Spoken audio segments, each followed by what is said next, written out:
Hello guys, कैसे हैं आप लोग। Hope you all are doing well and study hard. अभी आपने मेरे थंबनेल में देखा होगा कि आई एम स्टार्टिंग या आई एम डूइंग अ मूल कॉन्सेप्ट।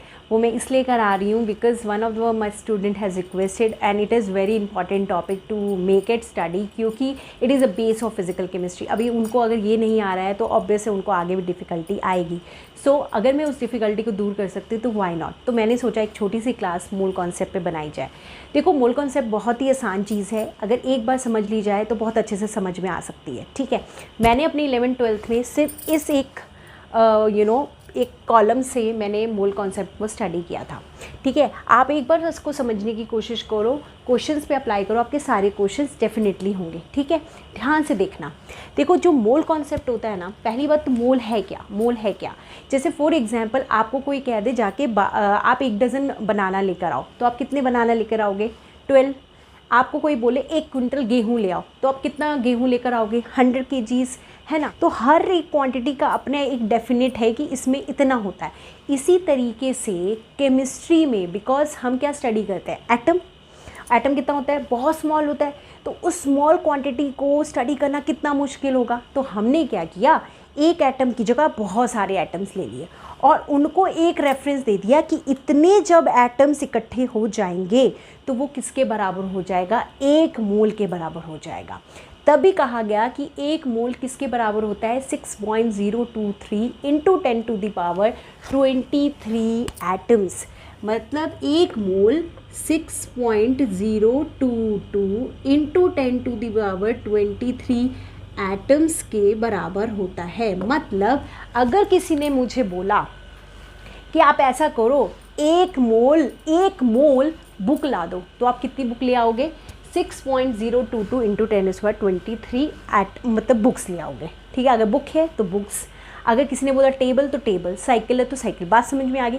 जैसे 1 डज़न के अंदर हमने बोल दिया कि 1 डज़न में कितने बनाना होते हैं? 12 बनाना होते हैं। इसको पहले तो इतना समझो कि मोल है क्या। ठीक है, 1 डज़न में 12 बनाना होते हैं। इसी तरीके से अगर किसी ने मुझसे पूछ लिया कि 1 मोल में कितने एटम्स होते हैं, कितने पार्टिकल्स होते हैं, कितने इलेक्ट्रॉन्स होते हैं, कितने प्रोटॉन्स होते हैं, कितने न्यूट्रॉन्स होते हैं, कितने मॉलिक्यूल्स होते हैं, आपको कुछ नहीं करना, आंखें बंद करनी और क्या कहना है? 6.022 इंटू 10⁻23। तो अगर आपको इसको एक टर्म में सिंपल से बताना हो, it is a quantity to study chemical properties. मतलब जो भी केमिस्ट्री में जो भी आएंगी थिंग्स, जो हम मास के फॉर्म में या वॉल्यूम के फॉर्म में या क्वांटिटी के फॉर्म में स्टडी करेंगे, तो वो हम किसके फॉर्म में स्टडी करेंगे? मोल के फॉर्म में। तो mole is just a quantity, is just a number कि 1 मोल में कितने एटम्स होते हैं? 6.022 इंटू 10⁻23 एटम्स। अब मैंने देखो ये बात समझिए, मोल क्या है। अब मैंने इसको 3 टर्म्स में लिखा, in terms of quantity, in terms of mass, in terms of volume. इसका क्वेश्चन ये है, ये सारा न्यूमेरिकल में यूज़ होगा कि किसी ने कह दिया 1 मोल में इतने वॉल्यूम ऑफ वाटर है, क्योंकि हम हर क्वांटिटी को पानी को लीटर में करते हैं। किसी का मास है उसे ग्राम में करते हैं। अगर कोई क्वांटिटी का मतलब क्या हो सकता है? कोई भी पार्टिकल, ठीक है, कोई भी मॉलिक्यूल, कोई भी एटम, ये सारे के सारे क्वांटिटी में आएंगे। तो हमने सबको 1 मोल के बराबर रख दिया। ठीक है, अगर किसी ने बोला, सबसे पहले हम लेते हैं, जैसे फॉर एग्जांपल हम सबसे पहले पढ़ते हैं इन टर्म्स ऑफ क्वांटिटी। ठीक है, इन टर्म्स ऑफ क्वांटिटी में क्या होगा? 1 मोल, यहाँ पे हम लिखेंगे 1 मोल। अगर किसी ने बोला कि हमें नंबर ऑफ पार्टिकल्स निकालने, देखो ये साफ सीधी सी बातें, ये 3 चीज़ें याद रखेंगे। और एक मैं आपको पहले बताऊंगी यूनिटरी मेथड। ठीक है, जो आपको समझ आया आप वो अप्लाई करना। मैं तो यूनिटरी मेथड से करती थी। और एक है फॉर्मूला, मैं आपको सीधा फॉर्मूला बताऊंगी। ठीक है, पहले हम इसको समझेंगे, क्योंकि एक बार कॉन्सेप्ट मुझे समझ में आ गया तो फॉर्मूला तो मैं अप्लाई कर ही लूँगी। ठीक है, तो सबसे पहले कहते हैं कि इन टर्म्स ऑफ क्वांटिटी में क्या क्या लिखना है कि पार्टिकल्स के बराबर हो सकता है, मॉलिक्यूल्स के बराबर हो सकता है, एटम्स के। मतलब अगर किसी ने बोला कि ये 1 मोल में 6.55 के एटम्स हैं, तो बताओ इसमें कितने होंगे? तो रेफरेंस क्या होगा कि 1 मोल में जो रेफरेंस है, जैसे 1 डज़न में 12 बनाना होते हैं, तो पार्टिकल का रेफरेंस क्या है कि 1 मोल में 6.022 इंटू 10⁻23 पार्टिकल्स होते हैं। ठीक है, ये हमेशा हमेशा याद करना है। अब किसी ने बोला कि अगर मुझसे किसी ने मास पूछ लिया फॉर एग्जांपल, ठीक है, कि मास के टर्म्स में मुझे समझा दो, तो 1 मोल में ये क्या हो जाएगा, मोलर मास या gram atomic mass, gram atomic mass या फिर ग्राम मॉलिक्यूलर मास। अभी हम सारे एक एक न्यूमेरिकल करेंगे, बस आप जिस तरह मैं कर रही हूँ एक बार आप करते जाओ। अब in terms of volume 2400 millilitre, ये अब आप मार्क करके लिख लो, फिर मैं आपको समझाऊंगी कि इसे हमें करना कैसे है, ठीक है। अब देखो, सबसे पहले हम इधर आते हैं पार्टिकल्स में हमारे एटम्स भी हो सकते हैं, मॉलिक्यूल भी हो सकते हैं, इलेक्ट्रॉन्स भी हो सकते हैं, प्रोटॉन्स भी हो सकते हैं। मतलब अगर क्वेश्चन में ये फाइंड आउट करने के लिए आपको कहा गया है electron, proton, neutron, molecule, particle, atom, कोई भी इनमें से अगर कोई बात लिखी हुई है तो आप क्या करोगे, 1 मोल को किसके बराबर कर दोगे, 6.022 इंटू 10⁻23। मान लो क्वेश्चन में आपसे किसी ने मोलर मास पूछा हुआ है कि इसका मास बता दो कि इस पर्टिकुलर सैंपल में कितने ग्राम सैंपल प्रेजेंट है, तो ग्राम में अगर आएगा तो इन टर्म ऑफ मास आ जाएगा, वो मोलर मास के इक्वल हो सकता है, ग्राम एटॉमिक मास के इक्वल हो सकता है, ग्राम मॉलिक्यूलर मास के इक्वल हो सकता है। अब ये क्या चीज़ें हैं, जैसे फॉर एग्जांपल ऑक्सीजन का फॉर्मूला होता है O2। अगर एटम की बात है तो सिर्फ एक एटम लोगे, ऑक्सीजन का एक एटम लोगे, ऑक्सीजन का क्या वेट होता है 16, ये हो जाएगा 16। अगर आपने किसी ने पूछा मॉलिक्यूलर ऑफ मतलब मॉलिक्यूल ऑफ ऑक्सीजन, तो ये हो जाएगा O2 और इसका मास कितना हो जाएगा 32।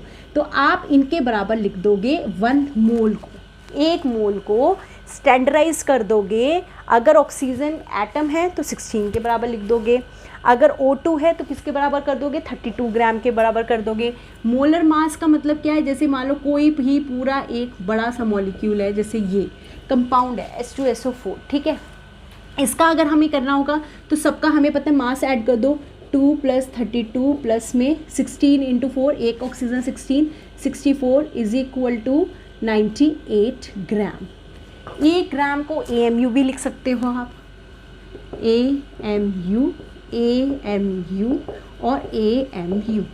इसी तरह आप क्वेश्चन में वॉल्यूम के टर्म्स में क्वेश्चन है मोल के साथ, तो आप क्या करोगे, ये वॉल्यूम है, ठीक है, 1 मोल को किसके बराबर कर दोगे, 22.4 लीटर अगर लीटर्स में क्वेश्चन पूछा है, अगर मिलीलीटर्स में पूछा है तो 22400 मिलीलीटर के बराबर कर दोगे।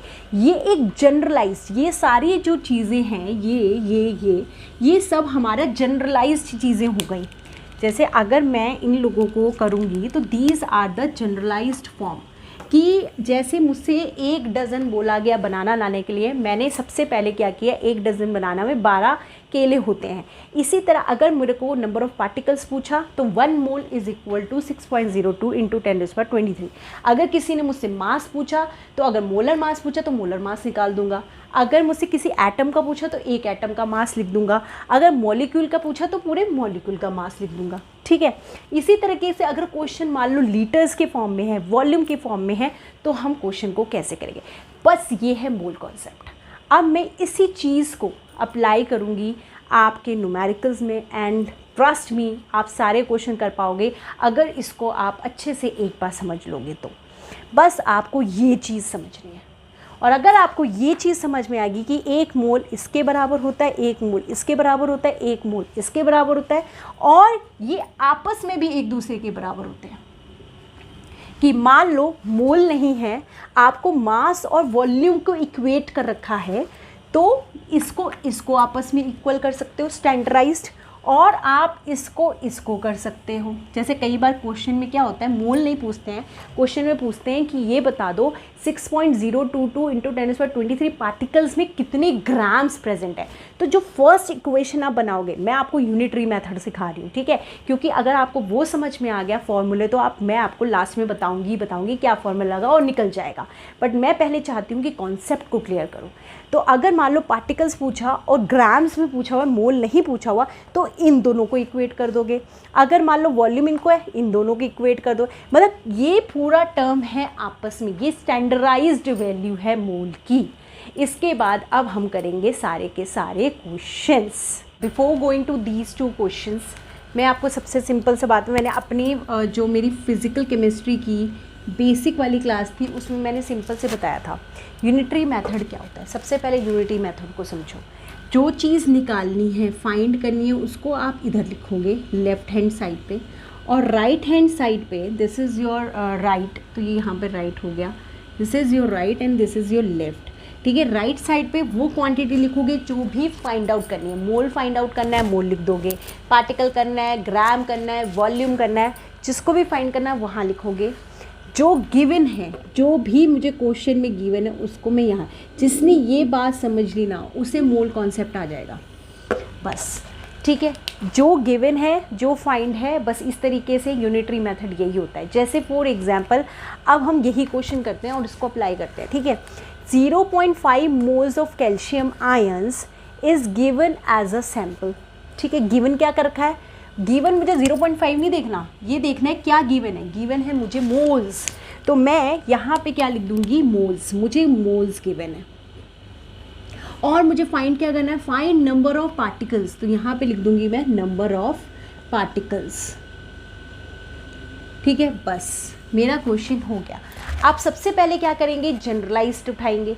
जो अभी टेबल मैंने बनाई थी उसमें मैंने साफ बताया था कि 1 मोल किसके बराबर होता है, 6.022 इंटू 10⁻23 पार्टिकल्स। ठीक है, हमें निकालना कितने में है, 0.5 मोल में, तो 0.5 मोल में कितना हो जाएगा, 6.022 इंटू 10⁻23 इंटू 0.5। तो इसका जो आंसर आ जाएगा वो क्या हो जाएगा, आप यहाँ से अगर करोगे तो ये आ जाएगा 3011 इंटू 10⁻23 पार्टिकल्स। अभी उस वाले क्वेश्चन पे भी अप्लाई करते हैं। कुछ नहीं करना है यूनिटरी मेथड में, जो चीज़ फाइंड करनी है आप उसे यहाँ लिखेंगे, जो गिवन है उसे यहाँ रखेंगे, उन दोनों को आपस में इक्वेट कर देंगे। अब जैसे कि ये क्वेश्चन है, ऑप्शंस आपको गिवन है, आपको निकालना है नंबर ऑफ एटम्स, मतलब फाइंड क्या करना है, इसमें भी फाइंड बाई चांस हमें क्या करना है, नंबर ऑफ एटम्स। तो बस इसको 2 में कर दो, यहाँ लिख दो नंबर ऑफ एटम्स। ठीक है, और हमारे को गिवन क्या है, मोल्स गिवन है। स्टैंडर्ड लिखो सबसे पहले, 1 mole is equal to 6.022 into 10⁻23 atoms. अब निकालना किस में है, 0.1 mole of triatomic gas, उसमें बाद में जाएंगे। सबसे पहले ये देखेंगे कि 0.1 मोल में कितने एटम्स हैं, बस मल्टीप्लाई कर दो इंटू 10⁻23 इंटू 0.51। तो इसमें तो इतने हैं, ये तो हो गया नॉर्मल मैटर में। ट्राई एटॉमिक मतलब जिसमें 3 एटम है, एक में तो इतने हैं। ठीक है, 3 में कितने होंगे, इसी को फर्दर आप फिर इसके तो इतने में आ गए, इसके बाद ट्राई एटॉमिक में कितने होंगे, ट्राई एटॉमिक में इसी को आप क्या कर दोगे, 3 से मल्टीप्लाई कर दोगे, 6.022 इंटू 10⁻23 इंटू 0.1 इंटू 3। ठीक है, तो ये कितना आंसर आ जाएगा, इसको करने के बाद ये आ जाएगा आपका ऑप्शन नंबर ये 1.806 इंटू 10⁻23। क्योंकि क्या देखो कैसे होगा, ये 0.1 है, ये अपॉन 10 हो जाएगा, तो 10 ऊपर जाएगा तो कितना हो जाएगा, ये इसको 22 हो जाएगा, है ना, माइनस हो जाएगी पावर। अब ये तो निकल गया, अब 3 को मल्टीप्लाई करो 18, तो ये होगा 18.022 इंटू 10⁻22। अब इस पॉइंट को, क्योंकि 18 में आंसर है ही नहीं, इस पॉइंट को यहाँ पे लाना पड़ेगा, तो पावर को क्या कर दोगे, इंक्रीज़, तो ये हो जाएगा 1.8 इंटू 002 इंटू 10⁻23। तो ये हो जाएगा आपका आंसर।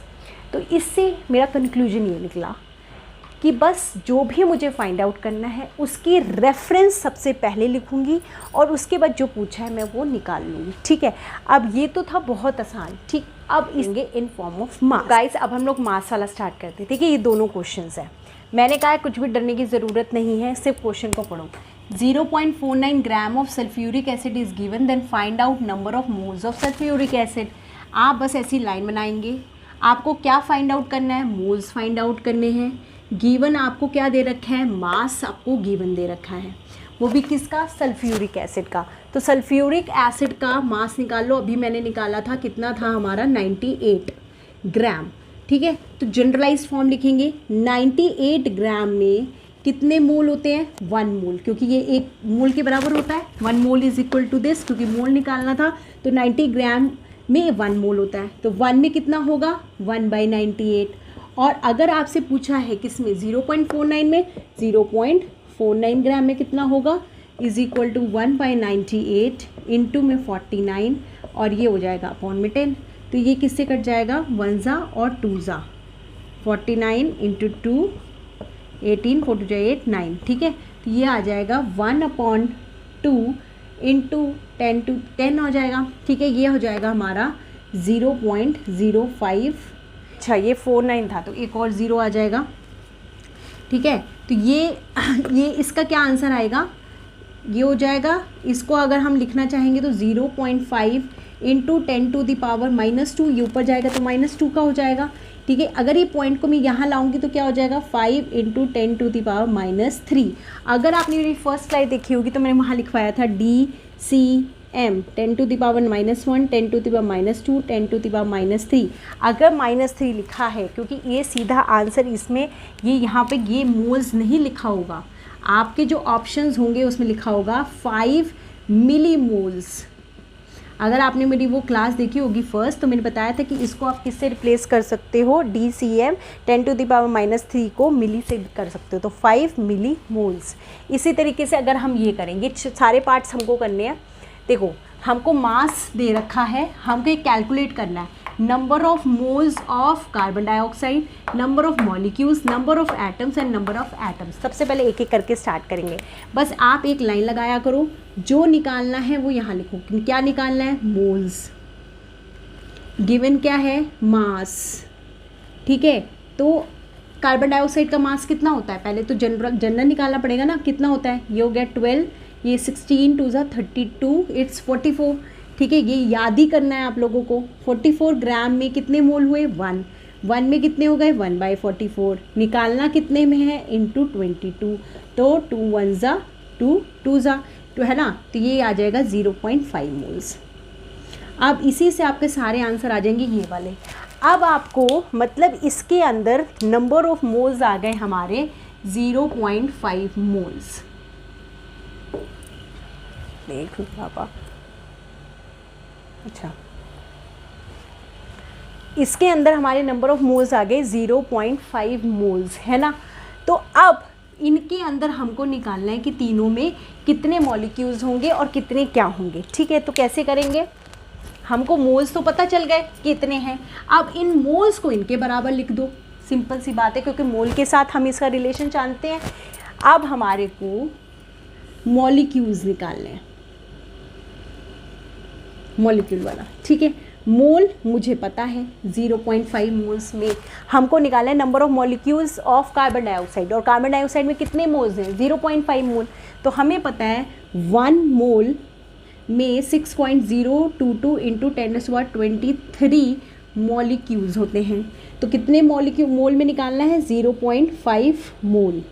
तो क्या आंसर आ जाएगा, इसको मल्टीप्लाई कर दोगे 0.5, हमें पता है इसी को एवोगैड्रोस नंबर भी बोलते हैं और Na भी बोलते हैं। तो इस तरीके का भी आपको आंसर, इन दोनों को मल्टीप्लाई कर दो, या तो ये आंसर आएगा या फिर इस तरह भी ऑप्शन दे रख सकता है 0.5 Na, ठीक है।